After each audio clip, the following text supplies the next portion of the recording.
का उच्चारण स्थान क्या है? कंठ। पेपर में ऐसे ही आ सकता है। का उच्चारण स्थान क्या है? ख। टा का उच्चारण स्थान क्या है? अगर इसकी संज्ञा पूछ ली गई कि टा की संज्ञा क्या है तो क्या कहोगे आप?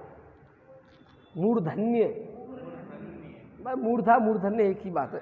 हाँ, कंठ, तालव्य, मूर्धन्य, दंत्य, ओष्ठ, बात वही है। ये सीधे नाम ले दिए गए और उनको विभक्तियों के साथ में उनका नाम ले दिया जाता है। अब आगे आते हैं प्रयत्न।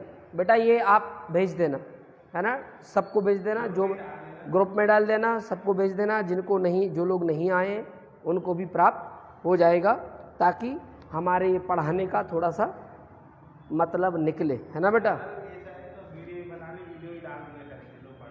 बिल्कुल डाल, मैं तो आपको भेजता हूँ ना बेटा, आप डेली भेज रहा हूँ। बिल्कुल भेजिए। आप लोगों ने पता नहीं क्यों नहीं देखी। आप लोगों को देखना भी चाहिए। मार्क्स लगा के रखिए, बहुत ध्यान रखना है। इसको मिटा दें हम, हैं? ठीक है। तो अब इसके बाद अपन सीखेंगे प्रयत्न। क्या सीखेंगे? प्रयत्न।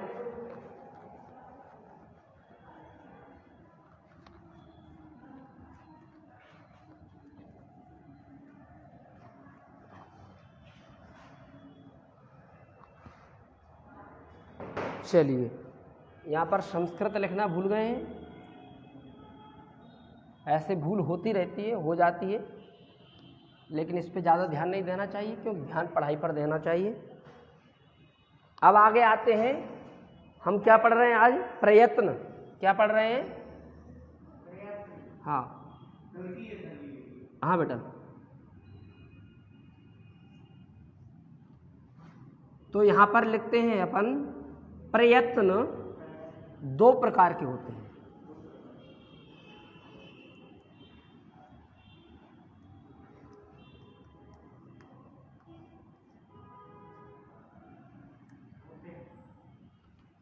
प्रयत्न कितने प्रकार के होते हैं? दो प्रकार के होते हैं। पहला है आभ्यंतर प्रयत्न,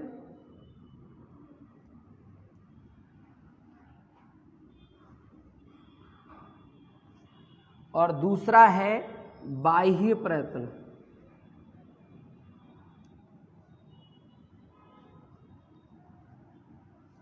आभ्यंतर प्रयत्न के कुछ अलग भेद हैं और बाह्य प्रयत्न के कुछ अलग भेद हैं।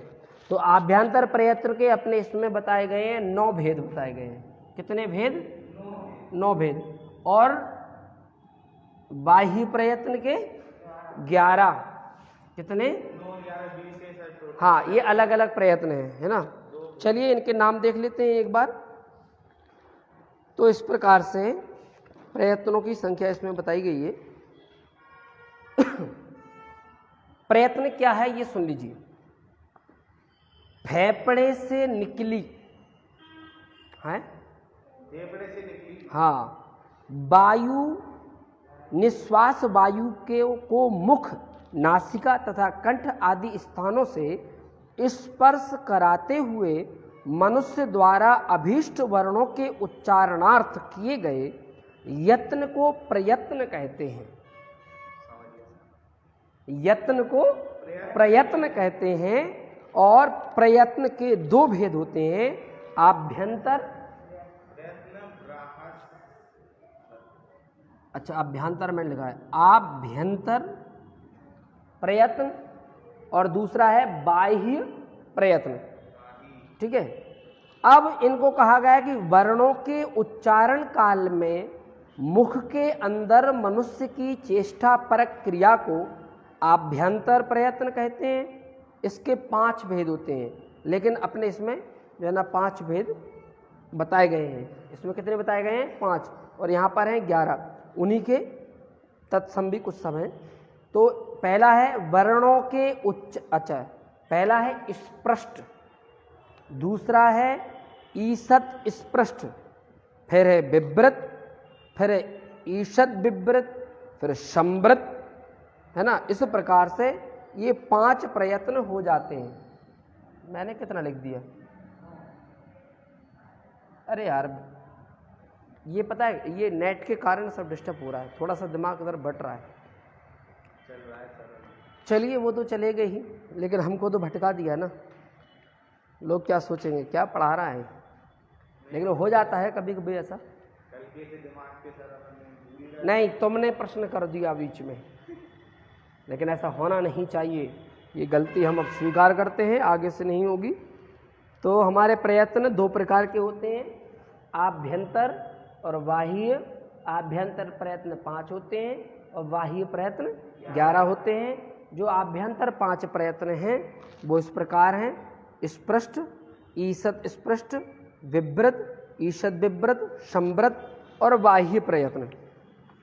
इन प्रयत्नों के बाद में जो हमारी अगली क्लास होगी वो द्वितीय अध्याय की होगी, मंडे से यानी सोमवार से। और इसमें आपको संज्ञा एवं परिभाषाएं प्रकरण पढ़ना है और लिखना भी है। संज्ञाएं आपको बताई जाएंगी, परिभाषाएं बताई जाएंगी, जो कि विशेष रूप से आपके संधि समास में उनमें काम आएंगे। व्याकरण जो ग्रामर है, एक्सरसाइज है, उसमें आपके लिए विशेष काम में आएंगे। और 9th वाले बच्चों के लिए बहुत ज़रूरी है, क्योंकि 10th में ये सब उनके सामने आने वाला है। तो इस प्रकार से फिर बाह्य प्रयत्न बताए गए 11: विवार, संवार, श्वास, नाद, घोष, अघोष, अल्प प्राण, महाप्राण, उदात्त, अनुदात्त तथा स्वरित। बाह्य प्रयत्नों के आधार पर वर्णों का विभाजन निम्न तालिका से समझा जा सकता है। अब कहा गया है कि इनको समझाइए, तो इनके विषय में विस्तृत रूप से इसमें बताया गया है कि ये क्या है सब, है ना। फिर इनके उच्चारण स्थान बताए गए हैं, उच्चारण स्थान बताए गए। फिर उनको समझाया गया, उनका एक चार्ट बनाया गया है। उस चार्ट के आधार पर ये सारे जो है ना 11 के 11 बाह्य प्रयत्न समझाए गए हैं। अच्छा, इन बाह्य प्रयत्नों में क्या समझाया गया है ये भी समझ लीजिए। जैसे पहले दिन हमने पढ़े थे प्रत्याहार, क्या पढ़े थे? उन प्रत्याहारों को इसमें पूछा गया है, बताया गया है। फिर हमने आपको पढ़ाए थे वर्ग, क्या पढ़ाए थे? फिर इनमें कहा गया है कि वर्गों का प्रथम अक्षर, वर्गों का द्वितीय अक्षर, वर्गों का तृतीय अक्षर, वर्गों का चतुर्थ अक्षर या वर्गों का पंचम अक्षर, या कहीं पर कहा गया है वर्गों का प्रथम और चतुर्थ अक्षर, कहीं पर कहा गया है वर्ग का प्रथम, द्वितीय एवं पंचम अक्षर। तो आपको ये समझ में आ जाना चाहिए। जो अभी हमने वर्ग लिखे थे ना, उनमें अगर आपसे पूछा जाए, चलो आपसे पूछा जाए का वर्ग का प्रथम अक्षर कौन सा है? का वर्ग का प्रथम अक्षर का टा वर्ग का द्वितीय अक्षर कौन सा है? अभिषेक? ठा, वेरी गुड। ता वर्ग का तृतीय अक्षर कौन सा है?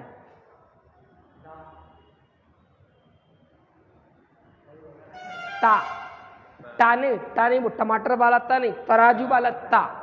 हाँ, ता वर्ग का तृतीय अक्षर कौन सा है? ता, था और दा, दवाद वाला दा। बहुत जो है ना इस प्रकार से आपको समझना होगा। तो ये जो है ना प्रयत्न जब उनके स्थान बताए जाएंगे उस समय चार्ट में आपको ये चार्ट बनानी है, ये चार्ट भी बनानी है उच्चारण स्थानों की, और आपको ये चार्ट भी बनानी है और आपकी कॉपियों में लिखी हुई होना चाहिए, क्योंकि कभी भी कहीं इसमें से अगर प्रश्न आता है तो वो आपको अच्छी तरह से समझ में आ जाना चाहिए। अब एक बार इनको पढ़ लेते हैं। स्पष्ट क्या है? वर्णों के उच्चारण काल में जब जिह्वा के विभिन्न भागों द्वारा मुख की स्पर्श किया जाता है तो जिह्वा के इस प्रयत्न को ईषत् स्पष्ट कहते हैं। जैसे या, रा, ला तथा वा ईषत् स्पष्ट से उच्चारित होते हैं। तीसरा है विव्रत, इसको पढ़ लेते हैं। वर्ण विशेष के उच्चारण काल में जब मुख विवर खुला रहता है, प्रयत्न अपन ने उसमें लिख लिए हैं। तो ये जो है फिर विवार संवार के लिए आप यह चार्ट बना लेंगे, ठीक है। तो आज हमको नेट भी बहुत परेशान कर रहा है और फ़ोन भी बहुत परेशान कर रहे हैं। चलिए, टाइम क्या हो गया बेटा? 4:10 पक्का?